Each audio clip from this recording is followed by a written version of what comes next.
Good evening and welcome to the third quarter financial year 2024 business presentation of Reliance Industries.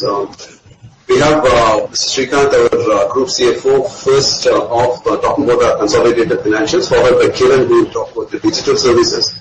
Anshu, who will present the financial performance of our digital services business, followed by Dinesh, who will talk about Reliance Retail, Sanjay Roy, who will talk about BNP, and then Srikanth will come and speak about O2C and the summary and the conclusion. Thank you, and over to you, Srikanth. Thanks, Srini. So I'll just spend a few minutes on the consolidated results before I hand it over to my colleagues for business-wise. So starting with EBITDA at 44,700 crores, this is up 17% year-on-year. Net profit at 19,641, up 11% year-on-year. And here the earnings have been led by very strong performance in retail and oil and gas. Digital services has been steady and a 1% increase in O2C.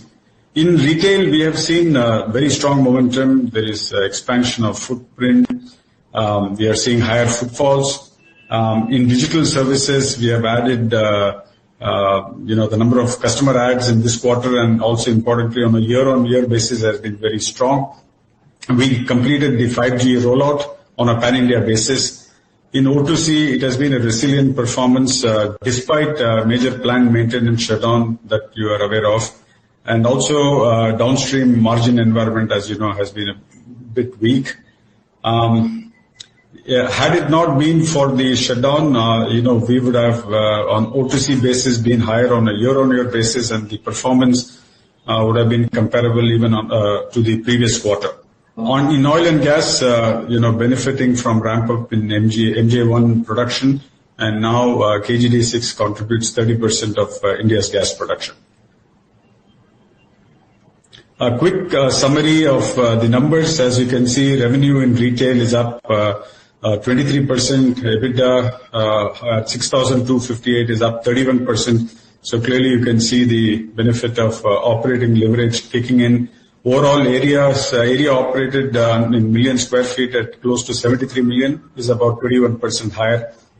And we saw growth across segments. Footfalls higher by 40%. We added about 252 stores. And when you see on a year-on-year basis, we have added 1,549 stores. And the percentage of digital and new commerce revenues as a percentage of total still at 19%, so it's a very, very fast expanding base, so it's a good set of performance there. In digital services, revenue, EBITDA up about 11.5%. I talked about customer adds. We added 11.2 million net customers in subscribers in this quarter, and for the whole year it is 38 million, very strong performance there. Data traffic continues to be strong, 32% on a year-on-year basis. This true 5G is now available across India, and 90 million subscribers have migrated to the 5G network. On O2C side, revenue slightly lower. You saw Brent being about 5.5% lower on year-on-year basis. EBITDA at 14,064, 1% up. As you know, I talked about the planned maintenance shutdown of our major units. Also, there has been downstream chemical deltas have been weak, anywhere between 4 and 17% when it comes to lower deltas there. And clearly supply overhang is there. Demand has been weak. That's on the downside, on the market side there. But we have been able to compensate with domestic demand being able to place there, because India oil demand is up 2%, polymer is up 10%. Gasoline has played an important role in compensating. There has been a recovery in fuel retailing, and also the benefit of ethane versus naphtha was fully felt in this quarter. On the oil and gas side, at 5,804, it is the best ever quarterly EBITDA. As you can see from the chart, KGD6 production almost up 73%, and revenue and EBITDA up 50%. And now KGD6 production is almost 30 SCMD. it's, as you know, a significant contributor to the transition fuel availability for the country. So bringing these numbers together, you can see revenue at 2,48,000 crores, up 3%, lower O2C, higher retail. On EBITDA side, as I said, 44,678, it's up 17%. This is despite the very large shutdown in CDU, in Koper, in FCCU, and also the off-gas cracker. Had it not been, as I mentioned, EBITDA would have seen a year-on-year growth, and the numbers would have been pretty similar to what it was in the previous quarter. And as you can see, the EBITDA flow through, despite higher finance and depreciation, we have delivered a net profit of 19,641, which is up 11%. And when you look at it from entity-wise, RL almost close to 10,000 crores, JPL at 5,500 crores, RRVL at 3,200 crores. So RRVL, you can see EBITDA growth at 30%, and even the net profit growth is almost in the same range. So quick one on the bridge, year-on-year bridge. As you can see, every business has delivered in terms of growth: oil and gas, retail, digital services, and others too. But as I mentioned, O2C has been stable EBITDA in a weak downstream market environment. We have done a lot to offset some of that market weakness by focusing on crude sourcing, by focusing on ethane cracking, by placing more products in the domestic market. Oil and gas, as I mentioned, higher volumes helping deliver 50% increase. Retail, very broad-based, and grocery sales up 41%, fashion and lifestyle up 28%, consumer electronics up 19%. On digital services, healthy subscriber growth, and also improvement in the ARPU side. And others reflect multiple factors across other businesses which have done well, focus on cost, improvement in treasury income. All of them have helped deliver the other segment. And on a sequential basis, barring O2C that I talked about, you can see a strong growth. On the oil and gas side, in the previous quarter, we had costs related to field commissioning and decommissioning, which is not there this quarter, and so that explains the jump there. Otherwise, on retail and digital services, retail earnings, as you know, sequentially has gone up by 7%. And you have seen performance in digital services too. And coming to net debt, marginal change in net debt, 1,19,372, very similar to what we had in September 23. We have been talking about moderation of capex, and you can see that overall capex is now for this quarter at 30,000 crores. It was about close to 39,000 crores in the previous quarter, and a year before that too it was there. So clearly you can see that the intensity has come down. Otherwise, fair to say that cash flows remain strong, balance sheet is strong, and the moderation in capex will continue to help value creation. With this, I'm going to hand it over to Kiran. Thank you, Srikanth. We are nearly 1 year, in fact, a shade over 1 year into the rollout of our true 5G services. And as Srikanth alluded to in his opening remarks, nearly 90 million subscribers have already migrated to 5G on our network. And another great thing that we can talk about is that this entire 5G deployment and the traffic coming from the 90 million subscribers are all carried on our own core, which has been built and deployed on a pan-India basis. If you see the graphics on this chart, just a year ago, in December of 2022, we can say that India was 5G dark. And if you look now at the situation as we complete December of 2023, and now we are into the new year, we can truly say that India is now 5G bright. And obviously, this superior network has really strengthened our position when it comes to the mobility service. Our 5G availability on a pan-India basis, on a quantitative basis, is nearly 3 times that of our nearest competitor.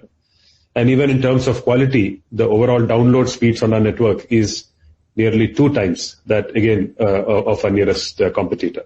So I'm glad to say that overall, Jio has completed the true 5G network rollout as promised, well ahead of the schedule of this pan-India deployment.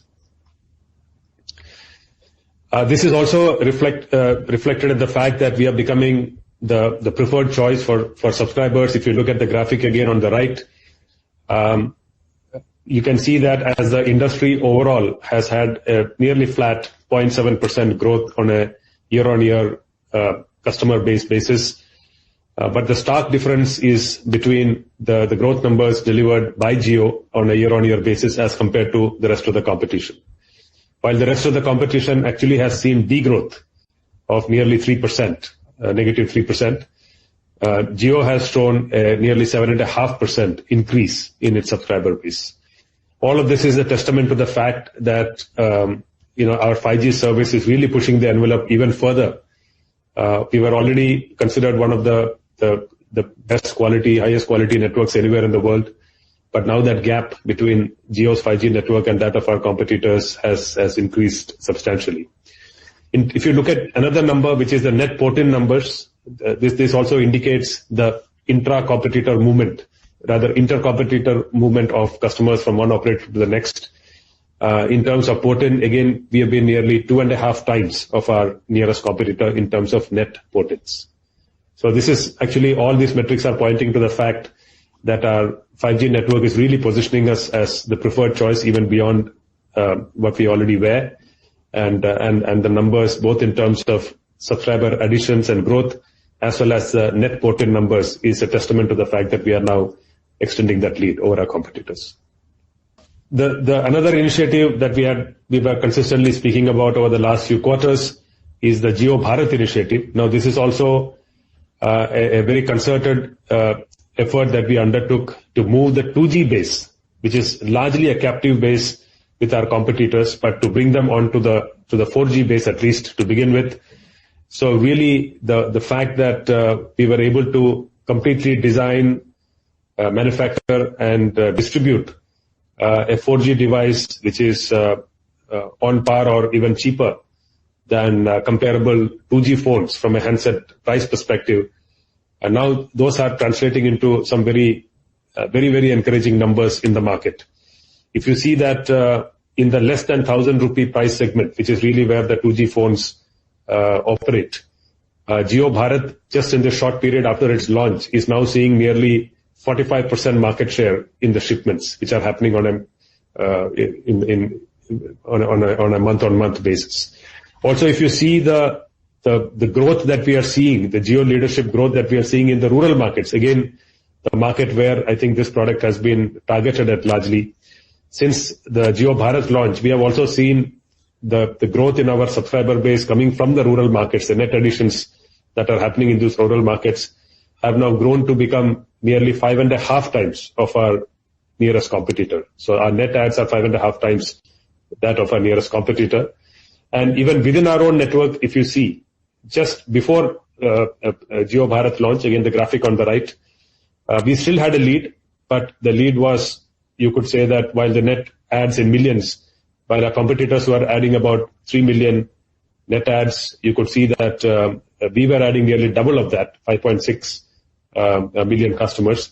But post Jio Bharat launch, if you see the real drop-off in the net add picture coming from our competitors, while our numbers have really strengthened even further. That's really the 5.2 times the nearest competitor number that I was speaking about. Also, in terms of engagement, almost all of those features, including live TV playback in Jio Cinema, which is a hero use case because people could never imagine that kind of a service of live television being available on such a handset. So that's really picked up the Jio Bharat users, because financial transactions and UPI payments were another strong use case that we were promoting with such a device. And nearly 60% of the total UPI 123 pay transactions, which are really those transactions originating from these low-end handsets, is now contributed by Jio Bharat. Coming to the home, while we had a market-leading service in Jio Fiber, but using our 5G service, a pan-India 5G service, we are really now supercharging our home broadband delivery as well through what we call air fiber. And really, you could argue that the big cities were reasonably well served through our optical fiber network. But as soon as Jio Air Fiber got launched, we are seeing really demand getting unlocked from the tier 3, tier 4 towns and rural markets, where this is a completely unique service. There is no other competitor to speak of. And the fiber quality broadband service powered by our 5G network is really finding traction in those markets. And also the fact that we are using our own technology, our own 5G core to carry traffic, the real heavy traffic that is really coming from the homes, also means that we are able to do it extremely cost effectively. Obviously, like I said, in many of these markets, we are the only game in town. But even if you look at global comparables, we are among the cheapest anywhere in the world. Also, this is quite a pleasant surprise for us. But we had a rich bouquet of content that we are also bundling to encourage adoption, especially when we go to these markets where people don't have a habit of or even awareness of having used these kind of services. But what we are really seeing is that Jio Air Fiber is actually on a like-to-like basis against our Jio Fiber service. We are seeing a per capita usage which is nearly 30 times more than our optical fiber service, thanks to a lot of that, thanks to the content that is also bundled with it. But really this habit formation and adoption is really encouraging as we are really picking up the pace when it comes to rolling out air fiber across the country. Talking about enterprise, again, very strong growth that we are continuing to see. I think almost more than 80% of the large enterprises are already Jio customers. But if you look at it, 33% of the large named enterprises now have graduated beyond connectivity. So they are using 2 or more of Jio services. That means a basic connectivity service and 1 or more of our digital services, which we are also vertical and horizontal digital services are now increasingly getting bundled along with our connectivity service as we serve these customers holistically. Just to give an example of penetration in some of these critical industries, if you look at the top 10 banks in India, nearly 50% of the branches of the top 10 banks today run on Jio network. And that gives us a foot in the door to even bring some of these additional digital services also to grow that engagement with these large enterprises. In fact, in many of the cases now the situation is looking to reverse. Earlier, network was the driving force and digital services was an add-on. But now if you see the recent trends, nearly 20% of the new deal wins that we are winning in the enterprise is actually driven by a non-network service, which also shows that digital services are truly coming into its own. And again, if you see over the last year, there has been a 1.3x increase in revenues. If you look from the top 100 accounts that we have had, there's been a 30% growth. If you look at the number of accounts who are actually contributing to more than 5 crores, that's like a watermark. That number has also increased to nearly 50% more than what it was last year. So 1.5x increase in the number of accounts there. And obviously, professional services and retail and education. These are 3 key sectors which are beyond the large enterprises. When we get into the SMBs, again, we are seeing a lot of demand coming from these sectors. So schools, training institutes, and so on. Professional services being the people's like lawyers and accountants and so on. And obviously small retail. I think these are 3 large sections within the Indian economy, and we are seeing a lot of adoption and a lot of demand coming from these sectors. So when I was speaking about the digital service and the growing portfolio of services that we are now well positioned to offer looking into the future, on this slide we are just showcasing a few of those which we had introduced and unveiled during the India Mobile Congress last year in 2023. Everything from what we call Jio Space Fiber, which is the gigabit satellite connectivity that we are bringing to India. Jio Cloud, which is our compute platform, which is now built and being offered to enterprises. Increasing adoption of AI, so some of the SMB and skill development type of applications again that we showcased. gaming, which is again augmenting the fact that we have a very strong home play. But how do we bring cloud gaming, which is doing away with the need for expensive consoles and therefore creating mass scale adoption of games into Indian households, and we have a very young population who would absolutely love to engage with these kind of offerings, assuming it is affordable, and that's what we are able to do with the cloud approach towards delivering this. Connected vehicles, again, we are becoming a partner both to connect and also to bring digital automation to a number of vehicle brands, and some of those examples also we showcased. As 5G is getting rolled out across the country, some of the large manufacturing locations and large enterprises would like to have what is called private 5G, which means a dedicated installation just to power a factory location or a large campus. And that's also something that we showcased in a very small server. We can actually plug it into their data center, and they can really be up and running with a 5G network in their campus. Again, thanks to the fact that this 5G core is something that is homegrown, we are able to package that in very interesting ways to even support private 5G use cases. And beyond that, obviously, things like healthcare, agriculture, these are some critical sectors of the economy. And again, we were able to showcase certain IoT type solutions, again, taking advantage of both our 4G and 5G network, which is now ubiquitous across the country. And beyond the products, I think we are also entering into what is called managed services. And here, basically, what we are trying to do is helping our customers, enterprise and small and medium customers with everything from advisory to implementation as well as ongoing management of the entire digital set of services that they would need. And that's also unlocking a lot of service revenues for us looking into the future. So I think the network story is unfolding well, both in the mobility, the home and the enterprise segment, and the digital services contribution towards the contribution towards both account wins as well as the year-on-year growth in the per account revenues. All of that is now looking in a pretty good shape as we head into the new year. I think on the operating and financial highlights, I'll request my colleague Anshuman to step in here. Thank you, Kiran.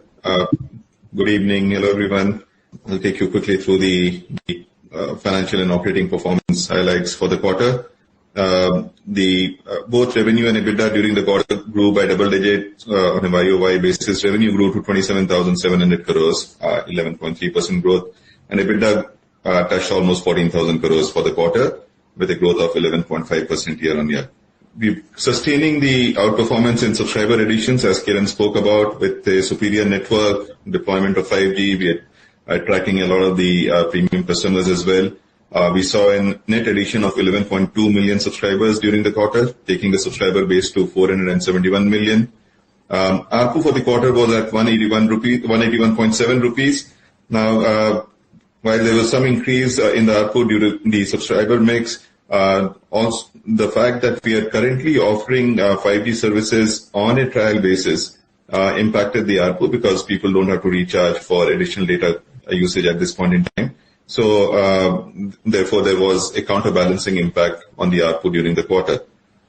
Customer engagement continues to be very strong, 31.5% year-on-year growth in the data traffic on the network. Now, that's also happening because of the 5G deployment. The users, 5G consumers, are consuming significantly higher amount of data than they were consuming on the LTE network, obviously. So that's causing the increase in the data consumption. And again, as Kiran said, Jio Air Fiber is expanding, and the addressable market, we are expanding the addressable market with the deployment that we are currently doing. It's already now present wide and across in the country. And the customer engagement signs have been very encouraging with the early set of customers that are on the Jio Air Fiber. The key operating matrices for RJIL are connectivity business. The subscriber mix, the customer base at the end of the quarter was 471 million, net addition of 11.2 million, which has been actually the highest for the last several quarters. So we're seeing that uptick in the subscriber addition over the last several quarters. ARPU at 181.7 rupees. The per capita data consumption increased to 27.3 GB per user per month during the quarter, and that's continuing to show an increasing trend. And even the voice traffic was increased during the quarter, so 7.9% YOY increase in the voice traffic. Moving to the key financials for RJIL, again, the connectivity business. The operating revenue for the quarter was at 25,368 crores, and that was a 10.3% year-on-year growth, primarily driven by increase in the customer base. EBITDA was at 13,422 crores for the quarter. The EBITDA margin increased further to close to 53%, and this has been fairly steady. Please do note that at this point we're not charging for our 5G services, and this is really coming out of the existing set of subscribers using or recharging on the LTE network. Moving on to the financials, consolidated financials for Jio Platforms Limited. We ended the quarter with 27,700 crores of operating revenues. That's 11.3% year-on-year growth. EBITDA close to 14,000 crores. EBITDA margin improved to 50.4%, and that's also been showing an increasing trend. And the profit after tax increased to 5,445 crores, a growth of 11.6%. So healthy double-digit growth in all of the key financial metrics. At this point in time, more of steady state, as several things, 5G monetization, the air fiber, etc., are still going to get monetized. I will now hand over to Dinesh to take you through a summary of the Reliance Retail results. Hi, thanks, Anshuman. Good evening, everyone. Over the next few slides, I'll take you through the performance of our retail business. Our gross revenue crossed 83,000 crores, a revenue growth of 23% on a YOY basis. EBITDA grew at a healthy 31% and came at 6,258 crores, while profit after tax grew 32%. Digital and new commerce continues to grow well and contributed 19% of our total revenues during the quarter, increase of 100 basis points over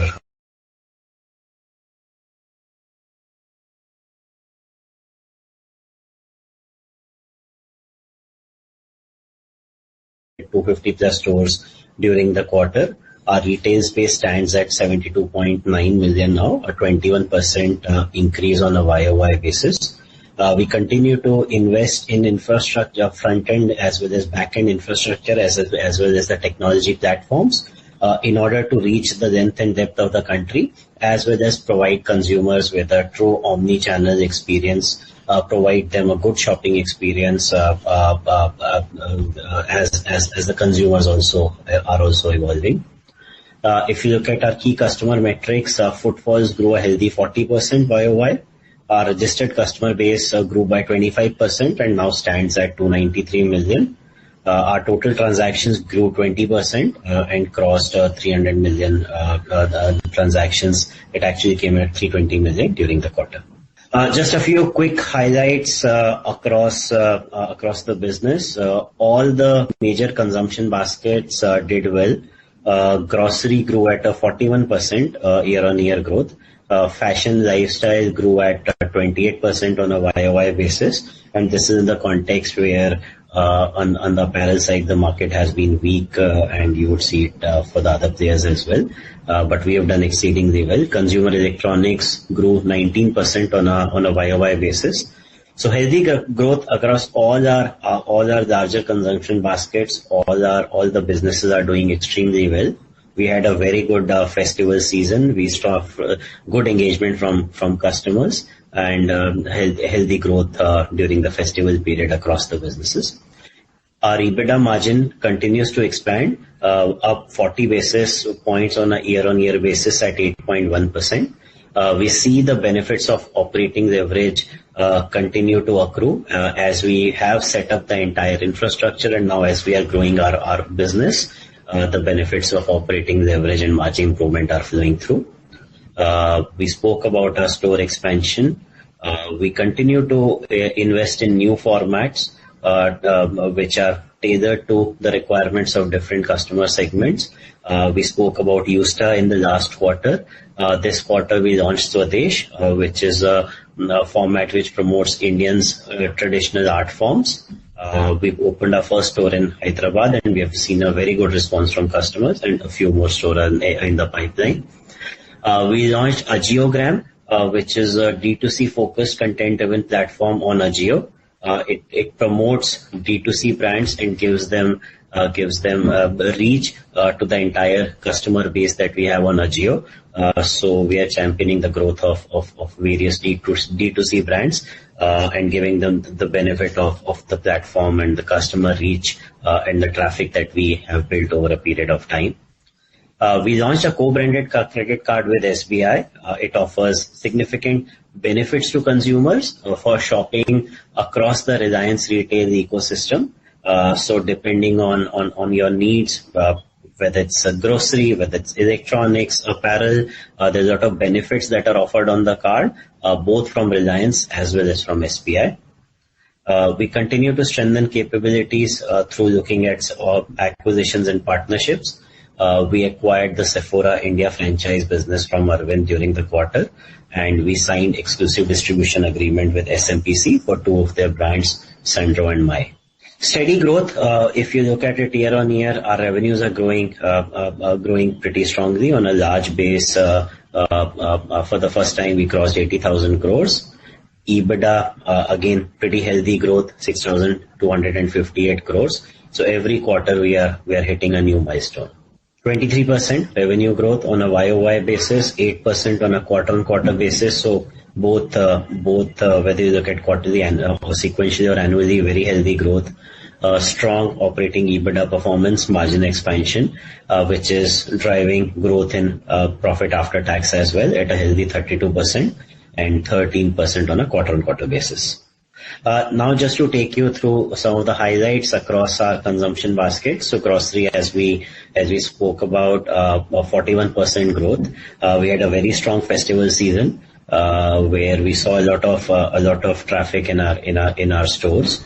The festival sale, that's the event, that flagship event we've given for the name for this period.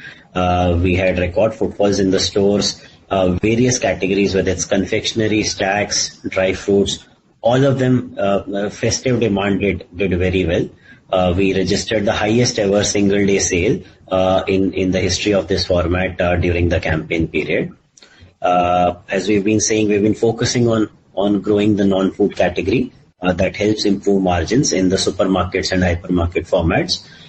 Both general merchandise and home and personal care are seeing very strong growth and driving the share of non-food growth, which is helping our margins. We continue to add new categories so that consumers can come to our stores as a one-stop destinations. We have made notable additions in various categories, including home, travel, occasion celebrations, puja needs. Across categories, we've added and we'll continue to add new categories to make these attractive destinations for shoppers to come to our stores across various shopping missions.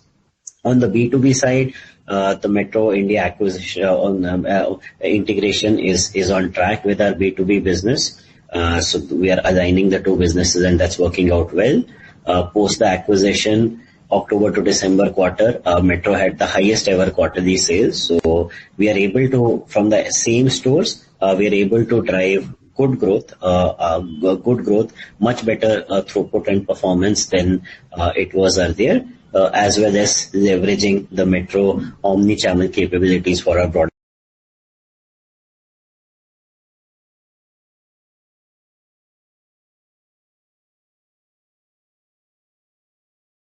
in our order values for groceries specifically. We are also focusing on increasing the share of non-grocery categories. Fashion, lifestyle and electronics both have really outperformed, and while still relatively small contribution to the overall GMV, but they are growing exceedingly well as the adoption by consumers of these categories is increasing. The Jio Utsav event, which was our flagship event during the quarter, saw a significant growth both in terms of traffic as well as orders. We continue to invest in the platform to improve the product features. Enhance during the quarter, some of the notable enhancements that we did include the product search, return, doorstep delivery for fashion, and a lot of other interesting exciting features are in the pipeline. We continue to expand the catalog and offer more options to our consumers. The option count was up 84% and the seller base was up 3x on a YOY basis, and this growth will continue as we add more and more options to make it a truly horizontal platform. On the consumer brands business, we are pretty excited about this business. It's showing very good growth. The revenue was up 3x on a YOY basis, as well as we are increasing the distribution reach substantially. So this is a business where it has a big advantage in terms of our in-house channels, as well as the B2B Kirana network that we have. But in addition, we are building a broad distribution network to reach a large number of Kiranas across the country, as well as modern trade to build and grow these brands. Some of the notable categories which did very well during the quarter were beverages, general merchandise, and staples. As you are aware, we had launched Campaign Independence brands earlier in the earlier quarters. Both of them have had very strong traction and very strong response from customers. And every month on month, we are seeing very strong growth in both these brands.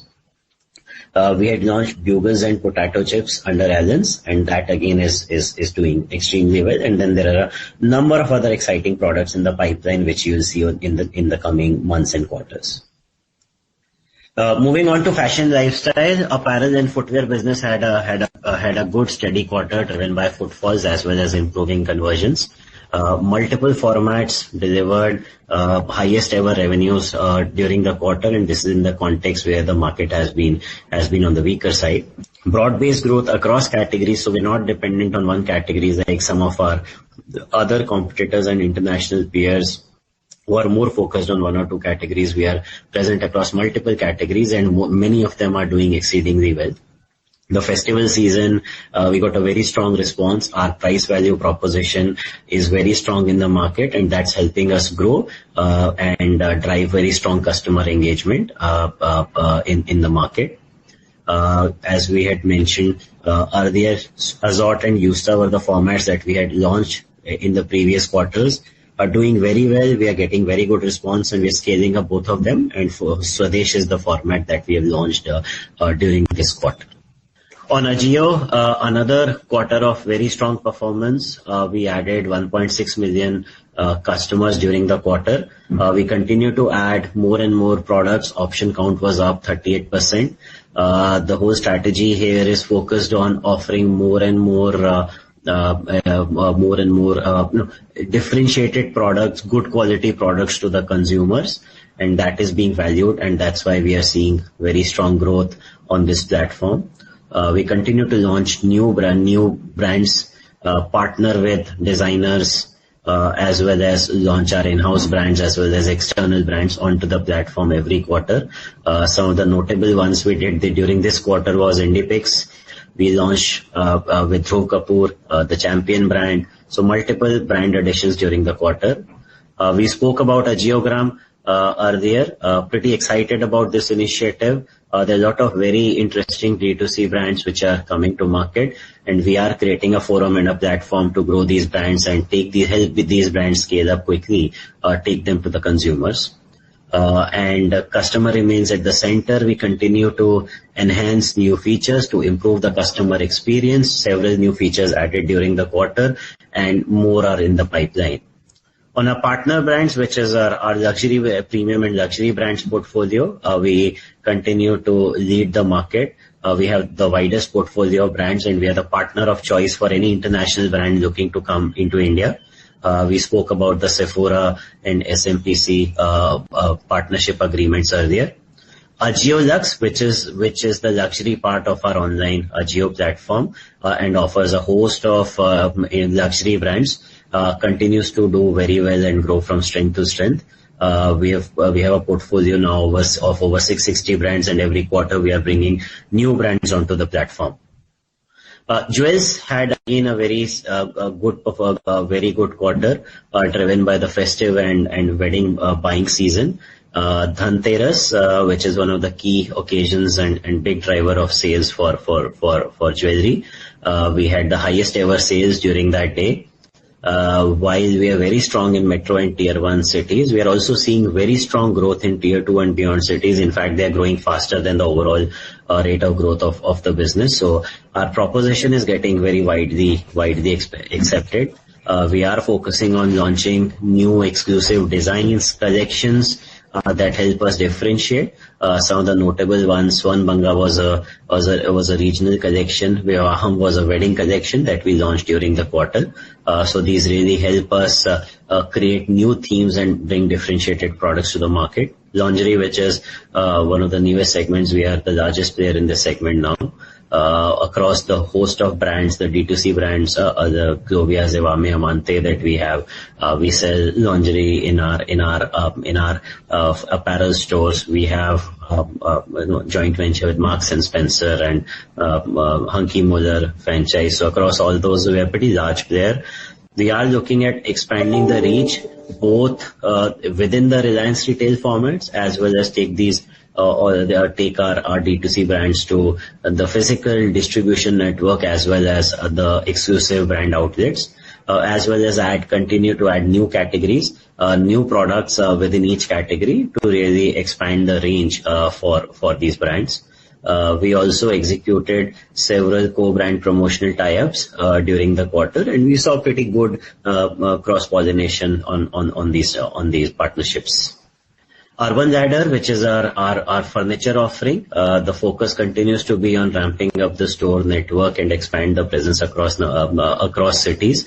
We are also leveraging our Smart Bazaar formats, where we are launching SISs for Urban Ladder in these stores, typically focused on grab and go items, which work very well in these. So these get more doors, as well as customer footfalls, increases brand awareness, indirect traffic to our online offering, as well as the experience centers from these stores.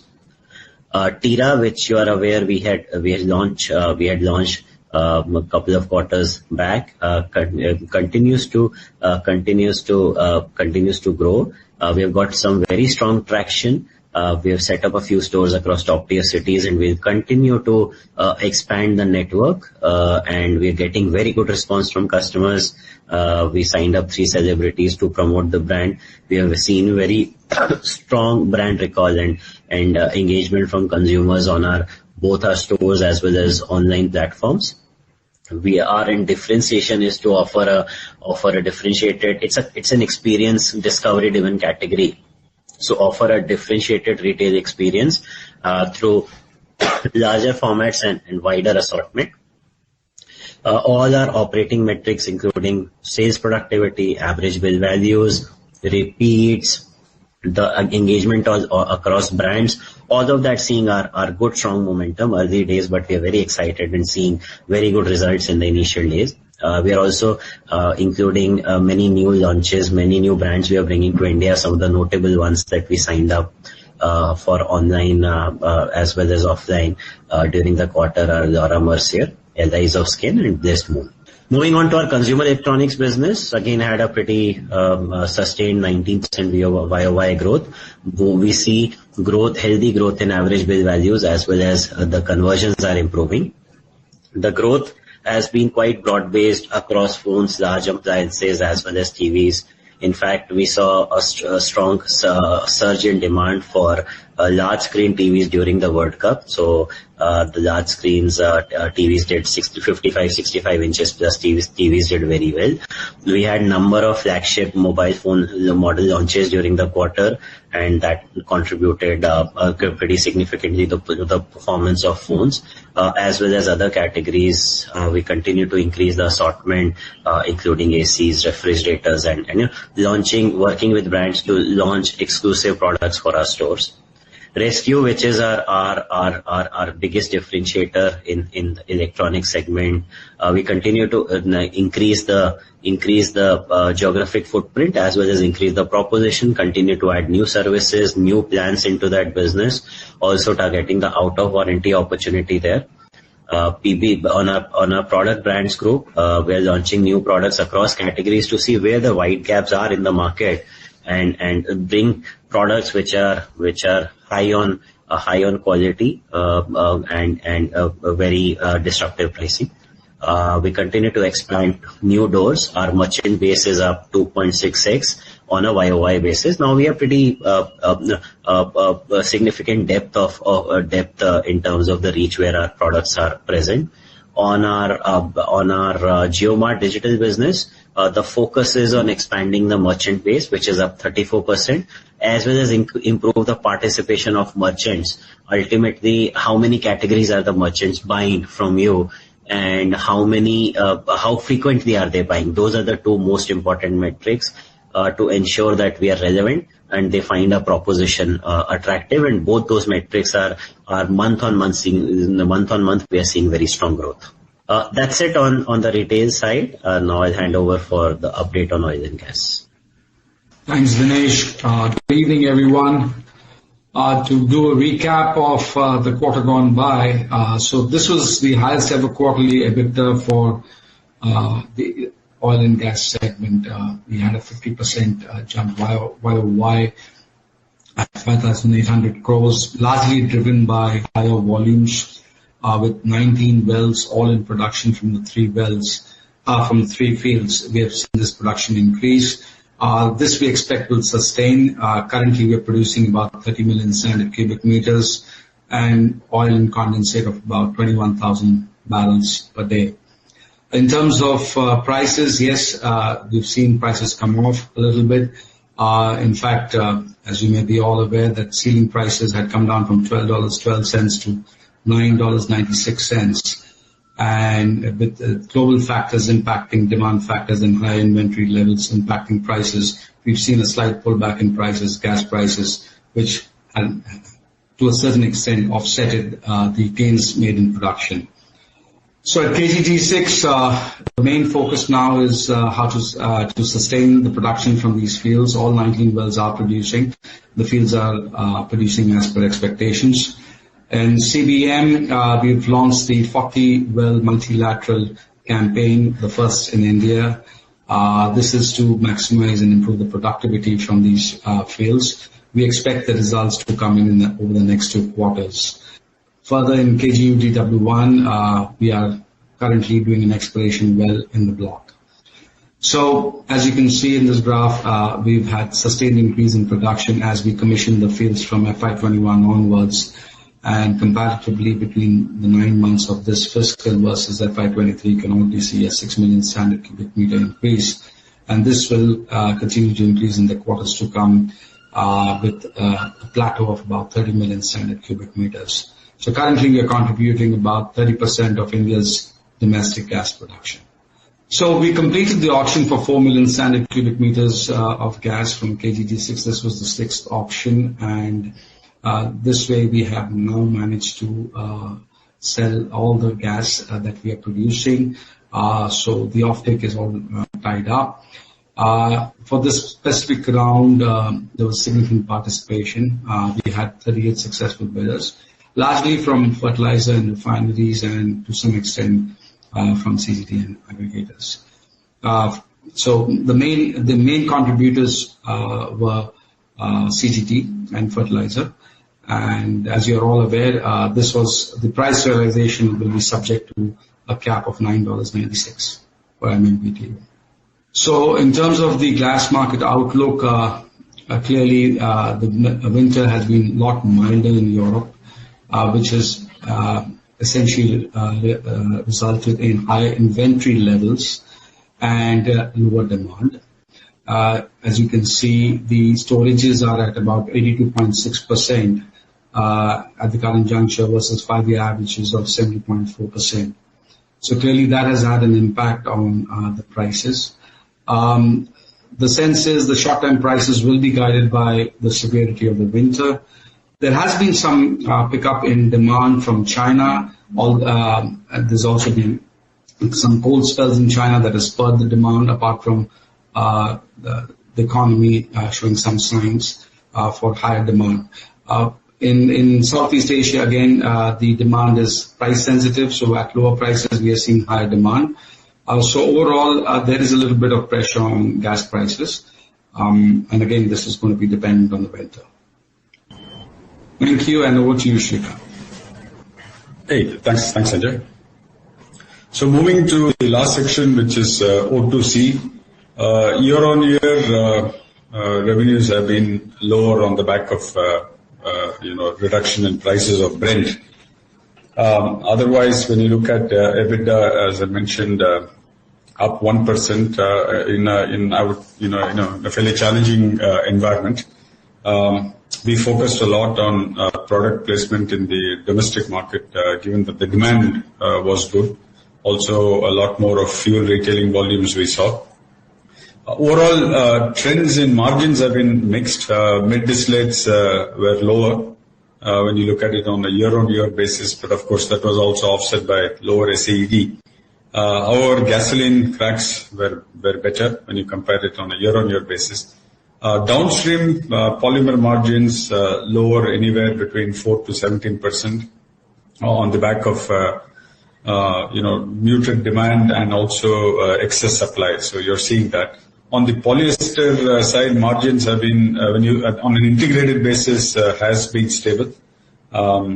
As some of the PX improvement has been offset by weaker polyester delta.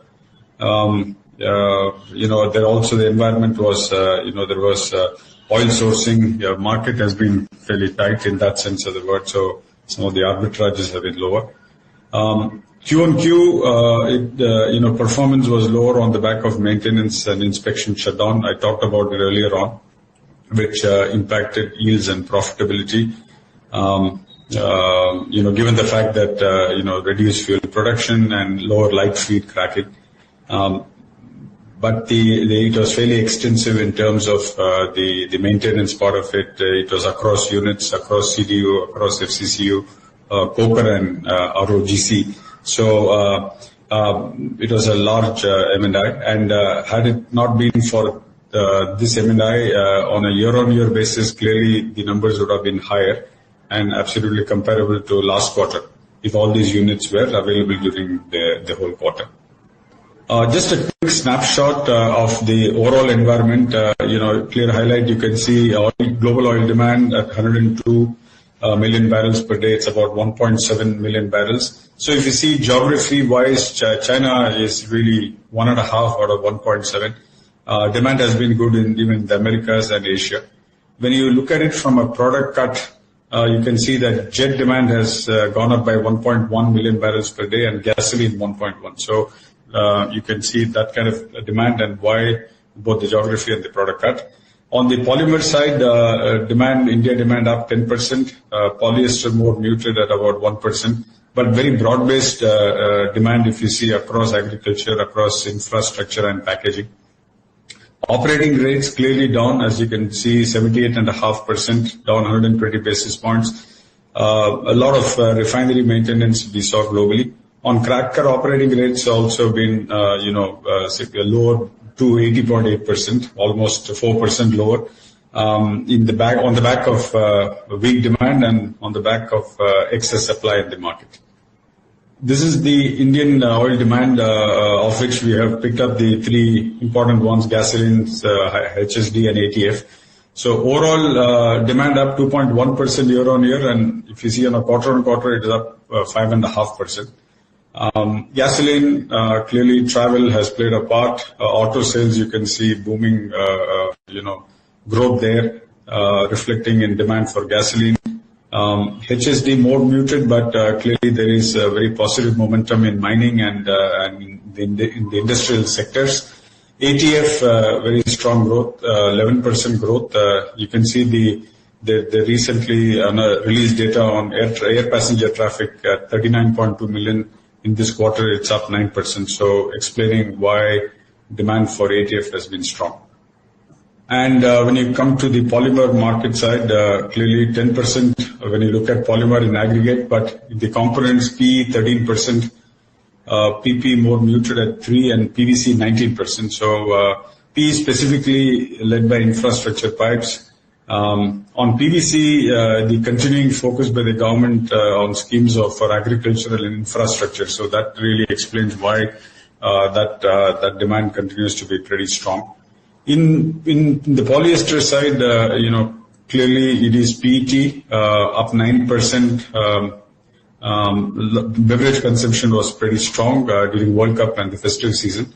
On PSF and PFI, which are recording a little on the negative side, is we saw some slowdown in terms of apparel exports. Delta side, you can see PE, PP, PVC, all the three are lower, both on a year-on-year basis as well as on a quarter-on-quarter basis.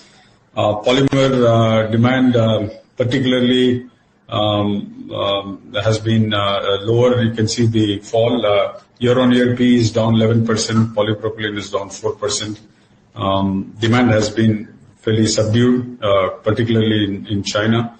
There has been significant oversupply, and the fact that feedstock prices have been firm has meant that both the deltas have been lower. PVC particularly has seen a much sharper margin correction, down 17% on lower price realization, and particularly because of the fact that EDC prices have been up 25%. So there has been that kind of compression. Same story when you look at it on QOQ basis also, where PVC delta was down 26% on the back of 8% decline in product prices and a 20% increase in EDC prices. However, for us, soft ethane price environment supported ethane cracking. As you know, ethane prices came off pretty sharply on a year-on-year basis. It was lower by 41%. So some part of the economics for us on ethane cracking was pretty helpful. Polyester chain, as I said, at $488 a ton, flat on a year-on-year basis, though sequentially a little weaker. While we saw a significant improvement in PX delta, we also saw that it was offset by PTA deltas being weak. MEG deltas were better, but it was on a lower base. QOQ was more to do with PX margins being weaker, and these margins were reduced because of higher supply on lower gasoline cracks. Overall, polyester prices declined given subdued China demand. Moving to the transportation fuel, on gas oil side, demand actually was a little bit weaker by 0.18 million barrels per day. So total demand for gas oil is about 29 million barrels per day, so it was lower. But you can see the demand for India and China was much higher, and decline in Europe and Africa. The cracks did moderate both year-on-year basis and QOQ on the back of Chinese exports because they released their third batch of export quota, and also a supply from refineries as they came out of maintenance. Also, it is fair to say that inventory levels are continuing to remain high. So while deltas are definitely lower, but you can see at absolute levels they still remain in some sense healthy. And overall outlook also for gas oil, remains good. On jet kero, again, you are seeing both year-on-year and sequential fall, but absolute levels of deltas are at 24 are strong. Here there was an increase in demand, 1.1 million barrels per day, and you see that it is primarily on account of Asia Pacific demand, which accounts for most of it. Also, while the cracks declined, as I said, both year-on-year and QOQ, and this really followed trends of gas oil cracks and a weak seasonal demand, Chinese exports, all of them played a part in as far as why it was lower because of higher offtake in both US and Europe. This is the slide for gasoline. Here, year-on-year, you did see increase from to $7.6 per barrel. But when you look at the overall demand here also has been good, up 1.1 million barrels per day. You can see it entirely in Asia Pacific, so strong growth there. And overall cracks improved on the back of this demand in Asia. Also, important for me to highlight that in 3Q of FY23 was fairly impacted because of supply due to refinery runs. At that time, you may recall that the mid-distillate cracks were pretty strong, so refinery runs were strong, so a lot of gasoline got produced. So that also explains why it is higher on a year-on-year basis. Q-on-Q, on the back of it is a post-summer driving season, and also increased supplies from refineries as they came out of maintenance. For us, this is the operating trend. Throughputs at 18.7 million tons, lower than what it was in 2Q of FY24. And there is the aspect of M&I shutdown, as we have detailed which are the units which went under shutdown. The CDU, the coker, and FCCU and ROGC. From our part, we continue to focus on maximizing the arbitrage barrels as the official OSPs remained high. So that was important for us to keep that focus on to minimize feedstock cost. We focused a lot on getting on alkylate and higher-on gasoline exports, given that the premiums and netbacks were pretty good. Aromatic margins remained subdued, and we optimized our production to capture the overall chain margins. And for the first time, there was a dispatch of circular polymer, which is Sub-Q-Repol, which is really about minimizing plastic waste through chemical recycle. That's part of our sustainability initiative. On overall perspectives, clearly this market is going to remain volatile on the back of OPEC actions as well as the war. When you look at demand environment, last year it was 2.3 million barrels per day. Even 24 calendar year, people are forecasting about 1.2 million barrels per day, and China will continue to be a large component of the increase. Also, overall, we do think that jet fuel cracks, demand remains good. Gas oil cracks also expected to remain firm, given the demand for jet fuel, as well as the fact that there is limited availability of heavy crude. So the context, therefore, is that in this environment, it's fair to say that one can be constructive on refining margins in this environment of continuing demand for these products. However, on downstream side, on the chemical side, clearly market is expected to remain well supplied in the near term. And overall, of course, the offset is the fact that domestic demand remains resilient in line with the kind of economic activity that we are seeing in India. So just to bring it together, overall, while the environment was what it was, I think our focus has been on operational discipline. And despite all the dynamics in all the markets, done well to be where we are. And when I refer to operational discipline, it's across businesses, and you saw Dinesh talking through each of the parameters there in retail. Overall, we do see strong domestic demand, and this is in consumer as well as energy market. So that's pretty positive for us. Overall, OTC earnings, is going to remain a bit volatile, and because of volatility, because of market disruptions. But I think overall, refining margins, given the context that I described, is favorable in that sense for some of the cracks there. However, downstream margins do remain a bit pressured on the back of feedstock prices being high, as well as demand from China still being tepid. Overall, from when you look at how we have seen, when you look at revenue growth, you look at margin expansion, we are seeing it across our businesses. Geo, the 5G infrastructure rollout, the customer add, the growth in data traffic, and the fact that many of these things are yet to be monetized. So there are positive drivers for growth. Retail is in a good place with the kind of, when you look at each of the verticals and the dynamics and our own strategy against each of those formats holds well for us.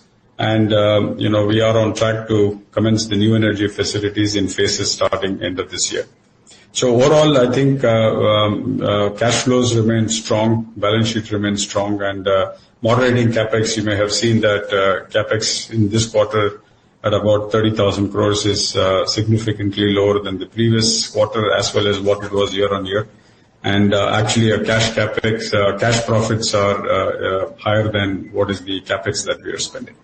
With this, thank you so much for being on the call.